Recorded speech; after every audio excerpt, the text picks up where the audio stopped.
ஓம் சாய்ராம், ஜெய் சாய்ராம். எல்லாரும் நல்லா இருக்கணும், எல்லாருக்கும் நல்லதே நடக்கணும். அன்பு குழந்தையே, மங்களகரமான இந்த நல்ல நாளில் உனக்கான வெள்ளி பரிசாகத்தான் இப்போது உனக்கான அதிர்ஷ்டத்தை உன் கைகளில் ஒப்படைக்க வந்திருக்கேன். நீயே சற்றும் எதிர்பாராத வகையில் பேரின்பமும் பேரதிர்ஷ்டமும் உன்னிடம் வந்து சேர தயாராக காத்துக்கிட்டு இருக்கு. குறை சொல்கிறதுக்காக காத்து கொண்டிருக்கும் இந்த மனிதர்களுக்கு மத்தியில் நீ கொஞ்சம் கவனமாக தான் வாழ்ந்தாகணும். ஆனால் அதுக்காக அடுத்தவன் ஏதாவது சொல்லிடுவானோன்னு பயந்து பயந்து வாழ வேண்டிய அவசியம் உனக்கு இல்லை. ஏன்னா உன்னை குறை சொல்கிற அளவுக்கு இந்த உலகத்தில் யாரும் உத்தமர்களும் கிடையாது. அதே நேரத்தில் அவங்க சொல்கிறத நினச்சி கவலைப்படுறதுக்கு நீ கெட்டவனும் கிடையாது தானே. உத்தமர்கள் இல்லாத அயோக்கியர்கள் சொல்லும் வார்த்தைகளுக்காக நீ ஏங்கவோ வருத்தப்படவோ கவலை கொள்ளவோ வேண்டாம். எந்த பிரச்சனையாக இருந்தாலும் புன்னகையோடு பேசி தீர்த்து சமாளிக்க பாரு. தேவையில்லாமல் அதை பிரச்சனையாக மாற்றி நீயே சங்கடப்பட்டு மனசளவில் வருத்திக்கிட்டு உடலையும் கெடுத்து கொள்ள வேண்டாமேன்னு செல்லமே. வாழ்க்கை என்பது மிகவும் குறுகிய அது, ஆனால் மிகவும் ஆழமானது. அதனால் எதை செய்யணுமோ அதை செஞ்சுக்கிட்டு எது நடக்கணுமோ அதை நடத்திக்கிட்டு போய்கிட்டே இருக்கணும். யாருடைய பழிச்சொல்லுக்கும் நம்ம ஆளாயிடக்கூடாது, யாரும் நம்மளை குறை சொல்லிடக்கூடாதுன்னு பார்த்து பார்த்து எல்லா வேலைகளையும் செய்கிற உனக்கு சோதனைகளும் வேதனைகளும் அதிகமாக வருதே நினச்சி கவலைப்படாத. உன் வாழ்க்கையில் எல்லா வேதனைகளையும் கஷ்டங்களையும் முடிச்சு வச்சு உனக்கான சந்தோஷத்தை தருவதற்கு தயாராக நான் இருக்கேன். தவறுகளை தெரிந்து செய்பவர்கள் தன்னுடைய தேவைக்காக அடுத்தவனை அழிக்கக்கூட தயங்க மாட்டார்கள். என் அன்பு பிள்ளையே, உன்னை சுற்றி இருக்கிறவங்கள யார் தவறு செய்கிறாங்க, யார் தெரிஞ்சு செய்கிறான், யார் தெரியாமல் செய்கிறான்றது எல்லா விஷயங்களையும் புரிந்து கொண்டு தெரிந்தே தவறு செய்பவர்களையும் நம்பிக்கை துரோகிகளையும் ஏமாற்றுக்காரர்களையும் உன் வாழ்க்கையிலிருந்து விலக்கிவை. ஏன்னா தேவைக்காக மட்டுமே தேடி வரும் அந்த கூட்டம் சீக்கிரமாகவே உன்னை விட்டு விலகி போயிடுவாங்க. உயரத்திலிருந்து உன்னை தூக்கி எறியவும் அவர்கள் தயங்க மாட்டார்கள்னு செல்லமே.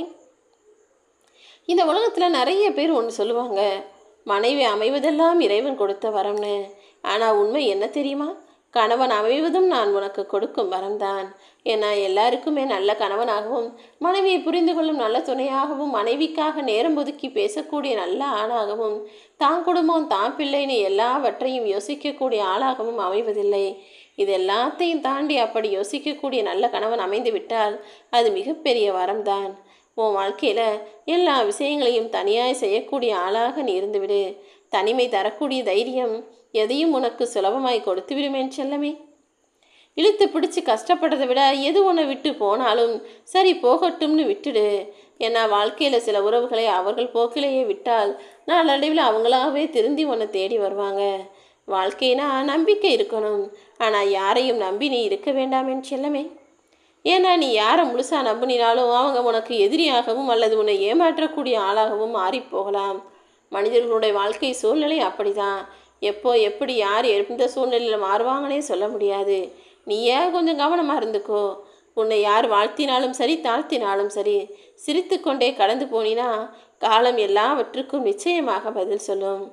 எவ்வளவு நெருக்கமான உறவாக இருந்தாலும் சரி, யாரோ ஒருவர் உன்னை அலட்சியப்படுத்துகிறாங்கன்னா அவர்களை விட்டு ஒதுங்கி போவதில் தப்பே இல்லை. காலகாலங்கள் எல்லாம் மாறி காரண காரியங்களும் எல்லாம் சரியாகி உன்னை அலட்சியப்படுத்துகிறவங்களும் வெறுத்து ஒதுக்கிறவங்களும் தானாகவே உன்னை தேடி வரும்படி நான் செய்து காட்டுவேனேன் செல்லமே. இது நாள் வரைக்கும் நீ வாழ்ந்த வாழ்க்கையை நின்று திரும்பி பார்த்தினா நீ எவ்வளவு ஏமாளியாக இருந்திருக்க. எத்தனை பேர் எப்படி எப்படிலாம் உன்னை ஏமாத்திருக்காங்க. அவங்க சுயநலத்தை மட்டுமே பெருசாக நினச்சிக்கிட்டு இருந்தாங்கன்றதெல்லாம் உனக்கு புரிய வரும். அதனால் இனிமேலாவது உன் வாழ்க்கையை கொஞ்சம் கவனமாக கையாள பழகிக்கொள். அடுத்தவர் ஏதோ உன்னை பற்றி சொன்னாங்கன்னா அந்த கற்பனைகளுக்கெல்லாம் பதில் சொல்ல வேண்டிய அவசியம் உனக்கு இல்லை.